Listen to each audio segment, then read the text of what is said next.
लड़के ने पानी की बंदूक से चींटियों के बिल पर पानी छिड़का, जिससे सैकड़ों चींटियां घबराकर भागने लगी। उसने बिल को लात भी मारी, लेकिन वह यही नहीं रुका। उसने पानी की नली उठाई और पूरे बिल को पानी से भर दिया। वह ऐसा क्यों कर रहा था? दरअसल बचपन से ही उसे गुंडों द्वारा तंग किया जाता था। जब भी वह तंग किया जाता तो वह अपना गुस्सा चींटियों पर निकालता था, लेकिन उसे यह नहीं पता था कि एक चींटी जिसे वह मार नहीं पाया कोई साधारण कीट नहीं थी, वह एक जादूगर थी। उस जादूगर चींटी ने अपने डूबे हुए घर को देखा और कसम खाई कि वह लड़के से बदला लेगी। उसी रात जादूगर चींटी एक छोटी सी चींटी सेना लेकर लड़के के कमरे में पहुंची। वह उसके कान में घुस गई और एक रहस्यमयी तरल टपका दिया। अचानक बिजली कड़की और गरज के साथ बादल गूंजे। लड़का झटके से जागा।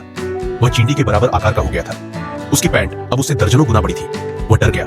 फिर उसने उस जादूगर चींटी को देखा जिसने उसे और उसके पुराने कई बार नष्ट किए गए बिल में ले गई। उन्होंने उसे अंदर धकेल दिया। बिल के अंदर का संसार एक अजीब सा अंडरग्राउंड राज्य था। विशाल कैटरपिलर जिन्हें पाला जा रहा था, हजारों मीटर लंबी चींटियों की सेना और एक वेदी जिसके चारों ओर असंख्य चींटियां खड़ी थी। यह था चींटी परिषद। वे लड़के को यहाँ न्याय के लिए लाए थे।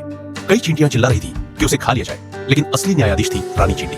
वह अपने पंखों के पीछे से किसी देवी की तरह बाहर आई, लेकिन रानी ने उसे मारने या खाने का फैसला नहीं किया। उसने तय किया कि लड़के को चींटियों के साथ रहना होगा। केवल तब जब वह सच में उनमें से एक बन जाएगा, तभी वह आजाद होगा। एक दयालु माँ चींटी ने उसे सिखाने की पेशकश की। लड़का अब चींटियों के साथ रहने लगा। छोटी चींटियां रोजाना भोजन खोजने का अभ्यास करती थी और उसे भी करना पड़ता था। शुरू में कोई भी उसे पसंद नहीं करता था। मैदान में सिवाय उस माँ चींटी। एक जगह टूटा हुआ कांच बिखरा था, जिस पर धूप पड़ते ही जानलेवा किरणें बन जाती, जो कीड़ों को मार सकती थी। चींटियों पर मधुमक्खियां भी हमला करती थी, जो कैटरपिलर चुराने आती थी। हमले के दौरान माँ चींटी ने लड़के का हाथ पकड़ा और भागी, जबकि बाकी चींटियां पलटकर लड़ने लगी। वे अपने वजन से 10 गुना भारी पत्थर उठाकर मधुमक्खियों पर फेंकने लगी। इसी बीच एक मधुमक्खी लड़के के पीछे पड़ गई। माँ चींटी उसे बचाने के लिए अकेली खड़ी हो गई, लेकिन लड़का भाग गया। ऊंची घास में एक और मधुमक्खी ने उसे देख लिया। सौभाग्य से लड़के को एक छोटा पटाखा मिला। उसने चतुराई से कांच के टुकड़ों का उपयोग कर धूप को केंद्रित किया और फ्यूज चलाया। पटाखा फट गया और मधुमक्खी डरकर भाग गई। आखिरकार मधुमक्खियां लौट गई। चींटियों ने लड़के का सम्मान किया।